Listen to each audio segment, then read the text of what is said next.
سلام کی مستحق سنتے کانوں دیکھتی آنکھوں السلام علیکم۔ دوستو، آپ نے حریف کا لفظ تو سنا ہوگا، چاہے وہ کاروباری صورت میں ہو یا محبت کے میدان میں۔ آپ کو کسی حریف جسے بے شک رقیب کے نام سے منسوب کرے یا کوئی اور نام دے لے، اکثر وہ آپ کو دو آنکھ نہیں پاتا، نہ ہی آپ اس کو اس منصب پر فائز دیکھنا چاہتے ہیں جہاں وہ آپ کی برابری کرتا ہوا نظر آئے۔ تو دوستو، لفظ حریف کو ذہن میں رکھتے ہوئے آج ہم بڑھ رہے ہیں لطافت سے بھرپور ایک واقعے کی جانب، مرزا نوشا۔ جی ہاں، بالکل وہی مرزا جو کہ اردو ادب میں مرزا غالب کے نام سے جانے جاتے ہیں۔ مرزا غالب، وہی مرزا جس نے ہزاروں سال پرانی آریائی زبان ہندی میں سے جنم لیتی ریختہ کو اردو معلیٰ کے لطیف سانچے میں ڈھلتی ایک زبان جو آپ کی اور ہم سب کی زبان اردو ہے۔ جی ہاں، اسی اردو کو اوج ثریا تک پہنچانے اور ہماگیریت کے لیے ایک ہنر یعنی شاعری کے ذریعے الفاظ کے ایسے تانے بانے بنے جس کی وجہ سے اردو ایک امتیازی زبان کی حیثیت سے دنیا میں اپنا مقام رکھتی ہے۔ تو دوستو، چلیے آپ کو لے چلتے ہیں مغلیہ سلطنت کے اس دور میں جب ادب کا دور دورہ تھا، خاص طور پر جب شاعر شاہی درباروں کی خاص زینت ہوا کرتے تھے۔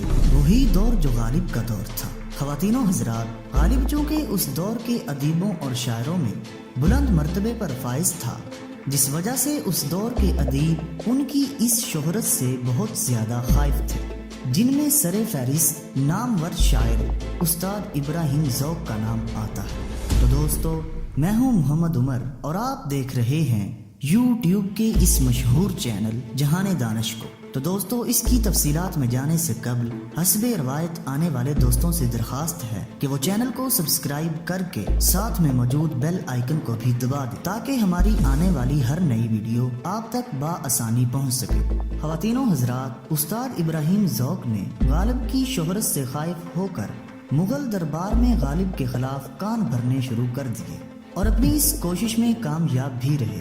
غالب کی دربار میں حیثیت برائے نام کر دی گئی اور ذوق خود درباری شاعر بن بیٹھے۔ غالب جب ذوق کی اس چال سے آگاہ ہوئے تو انہیں ذوق کی اس کج روی پر افسوس ہوا۔ انہی دنوں جب گلی سے گزرتے ہوئے غالب اور ذوق کا آمنا سامنا ہوا تو غالب اپنے دکھ کا اظہار کیے بنا نہ رہ سکے اور ذوق پر ایک تند و تیز جملہ کسا۔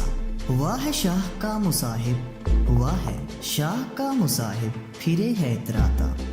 غالب کا یہ کہنا تھا کہ ذوق غصے میں آگ بگولا ہو کر وہاں سے دربار کی طرف چل دیے اور بادشاہ کے دربار میں غالب کی شکایت کی کہ غالب نے مجھے درباری شاعر ہونے کے باوجود کوچے میں بے آبرو کیا۔ بادشاہ کے حکم کے مطابق غالب کی دربار میں طلبی ہوئی۔ حکم کو بجا لاتے ہوئے غالب دربار میں پیش ہوئے۔ دربار اپنی آب و تاب پہ تھا۔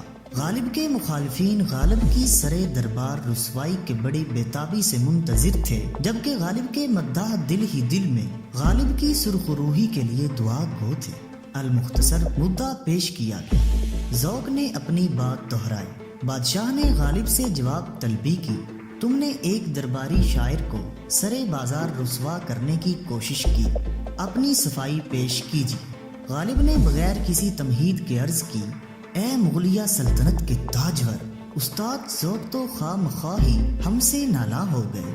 ہم نے تو ان کا ذوق جگانے کے لیے اور اصلاح کی خاطر سرے راہ اپنی نئی غزل کا مقطع بیان کرنا چاہا اور استاد جو کہ پہلا مصرع سنتے ہی شاید کسی بدگمانی کو پال کر وہاں سے چل دیے۔ ذوق نے غصے کے عالم میں کہا کہ حضور مان لیتے ہیں کہ بدگمانی ہوئی، لیکن آپ پورا مقطع ارشاد فرمائیے۔ غالب نے فی البدیہہ کچھ اس طرح ارشاد کیا، ہوا ہے شاہ کا مصاحب، پھرے ہے اتراتا، ہوا ہے شاہ کا مصاحب، پھرے ہے اتراتا، وگرنہ شہر میں غالب کی آبرو کیا ہے۔ مقطع سنتے ہی پورا دربار اش اش کر اٹھا۔ اب ذوق تو گویا جل بھن کے رہ گئے۔ غصے میں کہا، حضور مقطع اتنا خوبصورت ہے تو پوری غزل ارشاد فرمائیے نا۔ غالب نے شہنشاہ سے اجازت طلب کرتے ہوئے جیب سے ایک پرچہ نکالا اور یوں گویا ہوئے، ہر ایک بات پہ کہتے ہو تم کہ تو کیا ہے، ہر ایک بات پہ کہتے ہو تم کہ تو کیا ہے، تم ہی کہو کہ یہ انداز گفتگو کیا ہے؟ چپک رہا ہے بدن پر لہو سے پیرہن، چپک رہا ہے بدن پر لہو سے پیرہن، ہمارے جیب کو اب حاجت رفو کیا ہے؟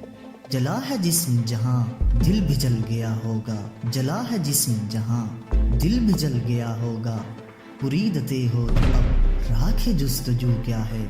ہوا ہے شاہ کا مصاحب پھرے ہے تراتا، وگرنہ شہر میں غالب کی آبرو کیا ہے؟ غزل مکمل کرتے ہوئے غالب غصے کے عالم میں وہی دربار میں پرچہ پھینک کر چل دیے۔ غالب کے نکلتے ہی دربار میں ان کی ہر دل عزیزی اور بڑھ گئی۔ ایک درباری وزیر نے آگے بڑھ کر پرچہ اٹھایا، پرچے کو دیکھتے ہی وہ حیرت سے دنگ رہ گیا اور بے ساختہ بلند آواز میں بادشاہ سے مخاطب ہوا، شہنشاہ عالم غضب ہو گیا، تیموری دربار ایک بے پایا ادیب کی توقیری سے پامال ہو گیا اور بے ساختہ دوڑا اور پرچہ بادشاہ کے حوالے کر دیا۔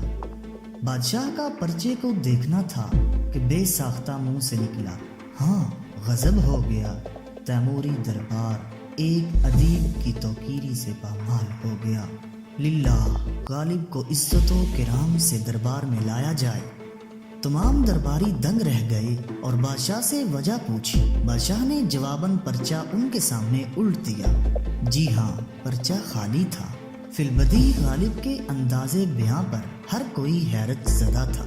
تو دوستو، ویڈیو پسند آنے کی صورت میں ہمارے چینل کو سبسکرائب کریں اور ویڈیو کو واٹس ایپ، فیس بک اور ٹویٹر پر شیئر کرنے میں ہماری مدد کریں۔ ہماری اگلی ویڈیو آنے تک اپنا اور اپنے دوستوں کا ڈھیر سارا خیال رکھیے گا۔ اللہ حافظ۔